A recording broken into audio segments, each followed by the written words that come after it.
Welcome back to Conservative American Predictions. Today we are going to be discussing how Michigan will be voting in the 2024 elections.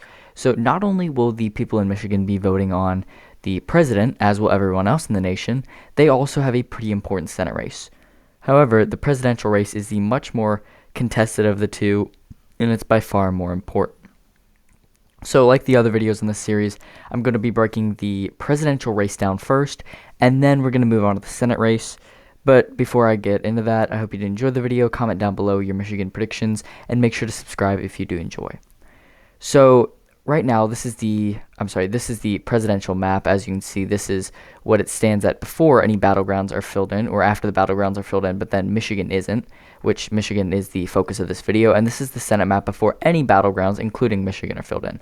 So that's kind of where we start. Now, if we take away the other states that are, battleground states, it's a pretty contested election. As you can see here, 219 to 226, Harris leads. But when you allocate the states that I believe will go to the different candidates and all of these I've made a video on so far, except for Wisconsin, which that will be coming out after the Michigan video, don't worry. So this is how I see the map going right now. Again, I haven't done a video about Wisconsin. I haven't done it, technically this is the video about Michigan, so we're going to get to that soon. But this is how I see the map going other than Michigan. So Trump has 291 electoral votes, Kamala Harris 232. Now, I'll fill out the starter Senate map at first. Republicans will hold Nebraska fairly easily, but also closer than they should. Ohio will flip to the Republicans, and they will hold Wisconsin by a decent margin. So that puts it 47-52. So again, Michigan is the only state not filled out right now. So we're going to go ahead and get into it. This is how I see the state voting on the presidential level in the state of Michigan. So as you can see, it's a 0.85% margin for Kamala Harris. That is just a little bit under a 2-point shift to the right. And this is pretty good news for Donald Trump. Some people say he's going to win the state this year. I disagree with that. I think it's still a little bit too blue for him to win, but there is still a chance he could eke it out, as it's going to be a very close race, only about 46,000 votes compared to the about 154,000 that decided the race in 2020. This is the shift map. As you can see, there isn't a whole lot of areas, or there isn't one specific area where you see a ton of shift towards Trump. However, the largest room, or the largest area where he's improving, is kind of central Michigan and a little bit of southwestern Michigan. As you can see, pretty good numbers here. Also in the Detroit area, he's doing pretty well. The areas where he's not doing that great, yeah, he improves, decently in the rurals. He does pretty good in the areas kind of northeast of Detroit. And then he is kind of lacking in some of these areas here, more suburban counties. But then where he actually goes down is places like Kent County and Ottawa County, which are pretty left-shifting counties, especially Kent. So I think we're going to see Kamala improve there a little bit, especially with the college-educated suburban voters here. Just younger white voters are going to be a good demographic for Kamala Harris this year. And then in Ottawa County, it's going to be a lot of the exurban areas of kind of Grand Rapids trending to the left, and that's going to help Kamala Harris here. So it's going to narrow up a teeny bit, but it's not going to be, like a huge shift to the left. So again, this is the county map, and as you can see, somewhat of a difference from 2020. This is the I'll pull up the county map first for 2016 so you can kind of compare the two. As you can see, it resembles somewhat closer of a 2020 or 2016 county map. Most of the counties are the same compared to this. There are a couple of differences. Kent and Muskegon County, they're flipped around. You do still have a couple of other major differences, but like overall, it's not like a huge difference. And yeah, margins are different overall, but then you compare it to the 2020 map, and there are quite a few different counties. So Kent County is right now because it did vote for Biden. However, Muskegon is still a flip. That voted for Joe Biden very narrowly, so that's a change. You have a couple of these central Michigan counties that are different. Saginaw, which I do have going for Donald Trump by about 3 points, as you can see.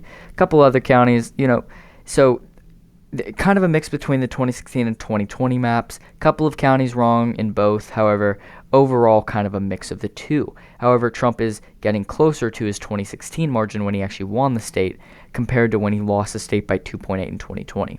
Now, one thing I do want to point out, just how much the state has changed. This was 2008. This was when Obama landslided the state. He won it by, as you can see here, about 16 points. So very large margin. and it was a very impressive margin. This was the county map, and this is kind of where we've come from. I mean, Kent County in the 16-point landslide for Biden was only 0.52% for Barack Obama, but now in a year where I have Kamala Harris only barely winning the state, she's winning by 7 points. So as you can see, just so much different than how it used to be. The northern part of the state, it's just almost completely blue. There are basically no safe counties except for Ottawa and Missaukee County. And Ottawa has even trended to the left from then. So, I mean, you can just see how much the state has changed. And, I mean, even you go back to 2004, this is when it was a lot closer. There's still a lot of change. You see Republicans doing much better in the suburban areas than they were or than they are now. You see Democrats doing much better in kind of working class areas in Detroit than they are now, and as well as kind of the northern rurals and just rurals in general. So kind of shows you the change that the state has underwent. But again, on the presidential level, that is a 0.85% margin for the Republican or for the Democrat Kamala Harris. Again, 46,000 votes. So a tilt margin, but that is still a win nonetheless for Kamala Harris. So that puts the electoral count up to 247 to 291. Trump in the lead. And by the way, these videos do not mean I'm locking in the state by any means.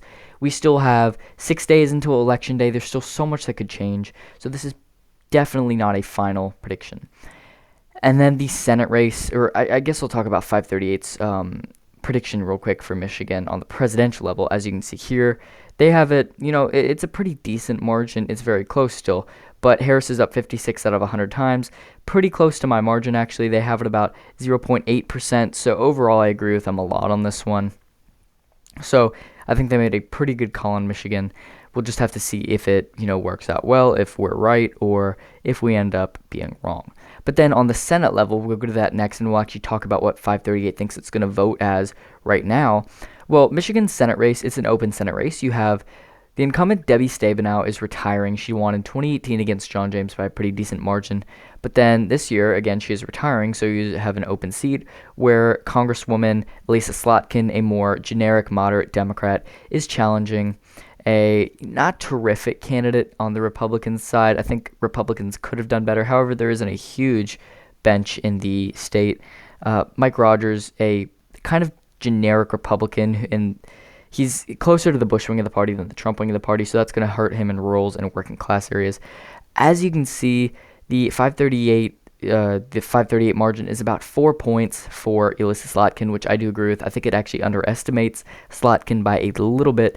As you can see here, this is the map and the margins I have right now. A 4.2% win for Elissa Slotkin, and that is largely because of her large overperformance in the 7th and 8th districts in the state. These are very working class districts. This is what Dan Kildee herself represent right now, and she's doing very well there, as well as improving in the rural areas throughout the state. The only places she goes down are heavily suburban areas, or at least, somewhat suburban areas, just kind of more closer counties in general that tend to be more suburban. That doesn't mean they are like huge population centers, but like Lanao County. I'm sorry, horrible with that name.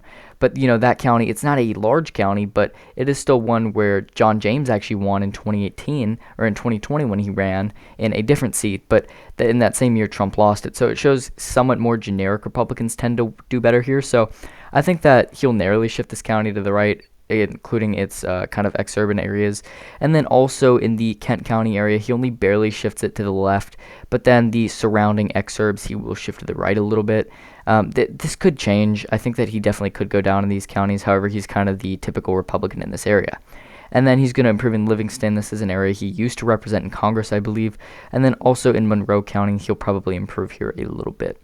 So this is the county map. Again, it's a pretty good margin for Elissa Slotkin, and she's doing very, very well in rural areas. I mean, you can see the shift between the two. You can see kind of the decreases of margin in these rural areas. So pretty good news for Elissa Slotkin, and I expect her to win and hold the seat by a lean margin. So again, that puts the Senate at a 48-52 margin. Democrats hold Michigan by about 4.2%, and Democrats hold Michigan on the presidential level by about 0.85%. So I hope you did enjoy this video. Comment down below once again what your Michigan predictions are, and I'll see you guys next time.